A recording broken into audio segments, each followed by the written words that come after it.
Mesdames, Messieurs, peuple congolais, il faut savoir les signes du temps. Et pourquoi? Parce que toute chose a un début et une fin. Je vous informe que le dictateur Denis Sassou Nguesso est pris dans le piège du sable mouvant congolais. Je vous informe que quand vous êtes pris dans le piège d'un sable mouvant, il ne faut surtout pas s'agiter.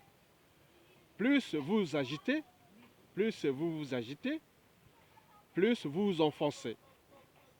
C'est la règle. La règle du sable mouvant dépend de la viscosité de ce sable. Donc quand vous vous agitez, il est certain que vous allez vous enfoncer. Donc aujourd'hui, le dictateur Denis Sassou Nguesso est pris dans son propre piège, dans le sable mouvant congolais. Donc il s'est enfoncé. Au moment que je vous parle, il doit être piégé à hauteur de la poitrine de ce sable mouvant. Et donc, s'il continue à s'agiter, il est sûr et certain, d'ici peu de temps, il sera complètement englouti dans le sable mouvant.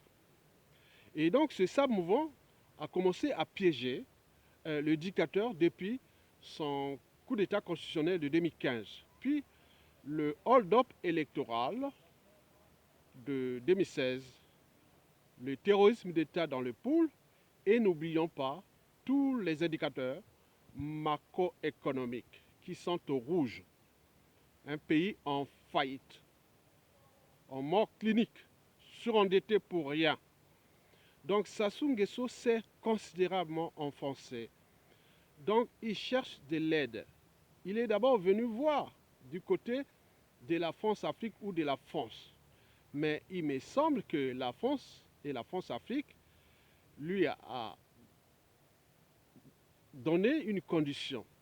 Libère les prisonniers politiques et notamment le président Jean-Marie Michel Mokoko. Et c'est que lui, depuis, n'en veut pas. Et donc, il va continuer à s'enfoncer. Et d'ici peu de temps, la tête sera d'ici peu de temps engloutie dans le sable mouvant. Et avec lui, combien d'autres victimes, et notamment au sein du clan. Et donc, c'est ça le suicide de Sassou Nguesso qui va certainement emporter aussi les membres du clan, les dignitaires et tout compagnie. Et donc, quand vous êtes pris dans un sable mouvant, il ne faut surtout pas s'agiter. Il faut chercher de l'aide. De l'aide, Sassou Nguesso l'a cherché un peu partout. Mais les portes se sont fermées partout. Et personne ne vient en aide à lui. En apparence, il est serein, imperturbable. Mais en aparté ou en secret, il est perdu. Il ne sait plus distinguer le vrai du faux. Qui peut venir les sauver? On ne sait plus le vrai et le faux qui peut venir les sauver. La France-Afrique, et qui était son partenaire, l'a lâché. Et donc les carottes sont cuites. Et c'est à lui de dire, non, attendez, oui, je vais donc libérer les prisonniers politiques et le président élu. Peut-être que le peuple congolais viendra me récupérer et peut-être me traiter dans les conditions prévues par l'expression de la volonté générale, qui sont celles du droit, de la justice, du devoir de mémoire et de la restauration. Mesdames, Messieurs, peuple congolais, vous devez tenir compte que la fin de la dictature est arrivée et vivement la fin du goulag et vivement la restauration. Et donc pour Sassou Nguesso, son clan et autres, il est temps de prendre vos responsabilités. D'abord réelles, puis historiques. Dites non, mais on est arrivé dans cette situation de sable mouvant congolais, on ne va pas s'enfoncer comme ça, il s'agira bien sûr d'un suicide. Donc, est-ce que Sassou Nguesso va-t-il emporter tout son clan et aussi sa tribu? Donc, vous savez qu'au Congo, la responsabilité politique, historique et tout compagnie est par association avec tous les dégâts qu'il a occasionnés au niveau humanitaire et aussi économique. Et donc, le temps pour Sassou Nguesso est d'écouter cette vidéo et d'aller visionner tout ce qui concerne les sables mouvants. Et je mettrai même en bas de la vidéo la définition du sable mouvant. Et en photo de cette vidéo, la situation d'un individu qui peut s'enfoncer dans le sable mouvant. Le sable mouvant congolais, il est déjà prêt. Il a déjà englouti une grande partie du dictateur, de son clan et de ses partenaires. Et qui aujourd'hui pense que le combat entre l'homme et la nature, il sera toujours perdu par l'homme. Et donc la nature est représentée par le peuple. Et l'homme, l'humain, c'est le dictateur Sassou Nguesso, son clan et autres. Mais est-ce que vous allez gagner les combats contre la nature? Et donc c'est ça le conseil. Et les conseils que je donne aussi à Denis Sassou Nguesso, c'est l'histoire d'un tableau peint par un Zaïrois, de la République démocratique du Congo, et qui, beaucoup de Congolais, peut-être qu'ils avaient ça dans leur maison, où il y avait un individu qui était monté sur un arbre, et l'arbre là est au bord de l'eau, et dans l'eau là-bas, il y a les crocodiles qui l'attendent. Et au bord de l'eau, il y a des lions et des charognards qui l'attendent. Et au-dessus de lui, sur l'arbre, il y a un serpent venimeux. Et où est-ce qu'il va se sauver? Est-ce qu'il allait se faire mordre par les serpents en haut et tomber et devenir la proie, soit des lions ou des crocodiles dans l'eau? Donc pour vous aider, il faut des humains et qui peuvent venir là et chasser les félins qui sont là au bord de l'eau et les crocodiles, et surtout, oui, quand on chasse les félins au bord de l'eau, donc sur terre, et il est sûr et certain que il pourra descendre et mettre les pieds sur terre. Et donc, s'il ne le fait pas, il est sûr et certain que le serpent venimeux qui est en haut et les crocodiles dans l'eau, et n'oublions pas les félins, c'est toutes les victimes de Sassou Nguesso, qui sont des victimes civiles, politiques et militaires. Donc les victimes civiles sont en haut de l'arbre. Ce sont ceux qui représentent le venin. Les victimes militaires, ils sont au bord de l'eau. Et n'oublions pas les victimes politiques qui sont dans l'eau comme les crocodiles. Mais c'est à lui de trouver une solution de synthèse pour qu'on vienne les sauver et les traiter dignement, comme un ancien chef d'État, mais qui est le titre de chef d'État, qui n'est pas en tenant compte du droit international. Mais le reste, du point de vue du droit, de la justice, et du devoir de mémoire et de la restauration, mais c'est le peuple, c'est la volonté du peuple, ou l'expression de la volonté générale qui ne pourra que traiter cette situation. Et c'est que nous, en tant que consensuels et civilisés congolais, qu'on dit qu'on ne pourra que traiter ça dans le cadre d'une transition politique consensuelle. Sans cette transition politique consensuelle, aucun individu, aucune force politique, civile, militaire ne pourra restaurer ce pays et ni sauver Sassou Nguesso, ni les clans et autres. Donc c'est à vous de prendre votre responsabilité historique. Et comme vous l'avez pris dans les conditions de notre temps, de ce contexte qui était celle de 1991 à 1997. Et donc, les conséquences, nous les connaissons. Donc, les Congolais ne vont plus répéter les mêmes erreurs. Donc, vous n'allez pas sacrifier votre descendance, votre clan, la tribu et autres, les prendre en otage pour vous-même. Donc, il est temps de ne plus être traité comme un lâche.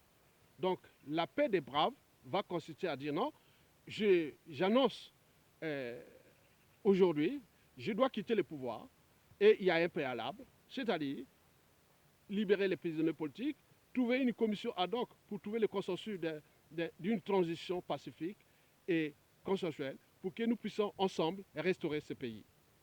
Le travail que j'ai fait depuis ces années-là, comment apporter ses fruits, alors que je n'ai reçu aucun soutien ni fonds autre du pays, mais j'ai fait un bon boulot et qui ne doit pas s'arrêter. C'est dans mes principes, le principe consensuel, c'est-à-dire comment trouver les solutions de synthèse, du vivre ensemble et de l'unité nationale, d'abord dans le cadre de ce consensus qu'on appelle la transition politique consensuelle. Elle va durer 5 ans parce qu'il faudra tout remettre en cause de ce qui s'est passé depuis 1959 à nos jours, en ce qui concerne la commission Vérité et Réconciliation, comme cela s'est passé en Afrique du Sud. Donc pour mettre toutes ces commissions et travailler dignement et librement, il faut au moins 3 ans de travaux.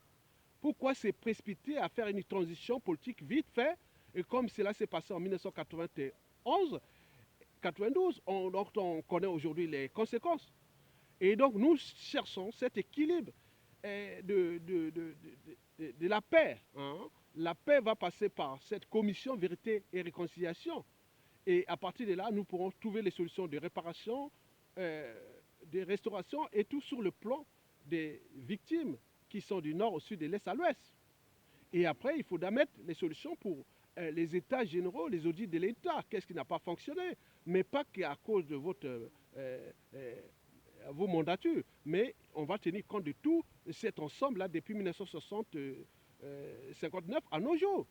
Bien entendu que vous représentez 2 tiers du chaos. Donc il faudra prendre votre responsabilité historique. Mais après, il faudra repenser les institutions nouvelles. Parce que les élections présidentielles en Afrique et notamment au Congo deviennent des pièges, des hold-up électoraux, des crises électorales et autres. Donc il faudra repenser quelque chose qui correspond à nos réalités culturelles. Et enfin, repenser les enjeux de la France-Afrique, qu'il faut certainement la transformer, les enjeux de la CEMAC, de l'Afrique centrale, à l'échelle continentale, et regarder nos partenaires, l'évolution du monde, en tenant compte de toutes ces problématiques qui sont aujourd'hui majeures et qui touchent les problématiques écologiques, des cycles de vie énergie-matière, des gaz à effet de serre, des perturbateurs endocriniens, des neurologiques, du marché, de l'exploitation des ressources naturelles et de rejet de nos modes de production, de consommation dans l'environnement, déjà à notre échelle congolaise. Vous voyez que le Congo est devenu une poubelle à ciel ouvert. Et nous voyons que l'état de la ville et autres. Donc, du point de vue historique, vous devez prendre votre responsabilité. Ne pas s'enfoncer et se suicider tout seul et avec vous combien d'autres victimes. Donc, il faut prendre votre responsabilité historique. Donc, le temps d'accepter la volonté du jeune président Macron, même si pour nous, Congolais, est-ce qu'il fait le double jeu entre vous et autres? Mais pour combien de temps encore? Parce que les pressions sociopolitiques, socio-économiques et humanitaires et culturelles sont telles que même la France, s'il ne prend pas ses responsabilités, il est sûr et certain qu'il va rentrer dans le suicide avec les dictateurs. Parce que les relations diplomatiques, économiques, commerciales, géostratégiques et autres entre le Congo et la France risquent d'être potentiellement et problématiquement potentiellement, structurellement problématique en tenant compte déjà du bilan de 1997 à nos jours. Et donc, nous devons aller dans ce consensus. Et ce consensus-là, nous avons des idées. Et au cœur de ces idées, ou la place aux idées nouvelles et des enjeux de nouvelles synthèses sociétales et civilisationnelles, donc nous allons avoir comme des mots-clés, des arbitrages, synergie, consensus, dialogue sous certaines conditions, complémentarité. Il faudra aussi tenir compte de l'enjeu de se transformer à l'échelle de la France-Afrique. Et comme l'ont fait les ex-pays colonisateurs, comme le Portugal, la Grande-Bretagne et autres qui n'ont plus à conspirer contre la volonté de ces peuples là-bas. Et ce qui se déroule encore aujourd'hui en Afrique francophone, qui est l'auberge des dictateurs les plus cruels du continent noir. 2 tiers des dictateurs sont en France-Afrique. Et pour combien de temps encore? Donc, vous devez comprendre que toute chose a un début et une fin. Donc, ce fut le cycle de ces monstres de la 5e République française et qui certainement va se transformer dans l'espace et le temps. Mais nous aussi, on prend notre responsabilité d'aller vers l'avant. Comme la vie à bicyclette. Pour garder l'équilibre, il faut avancer. Car le monde que nous vivons est un processus de notre pensée. Il ne peut être modifié sans repenser nos modes de pensée. Donc, toutes ces transformations à travers ces mots-clés précités, et il faudra aussi on a ajouté d'autres mots-clés qui concernent euh, euh, la, la- la francophonie des peuples, et pas celle des dictateurs, mais celle des cultures, et que nous sommes en relation de symbiose avec la France-Afrique, du point de vue culturel, historique. Mais la France ne s'est pas décolonisée mentalement, mais nous pouvons l'inviter à se décoloniser mentalement. Et à ce moment, nous aurons une dynamique nouvelle, en tenant compte des équilibres majeurs ou des enjeux majeurs qui sont aujourd'hui celles des libertés fondamentales, du but de la condition humaine et existentielle, c'est-à-dire écologique, dans l'espace et le temps. Mesdames, Messieurs, je vous remercie.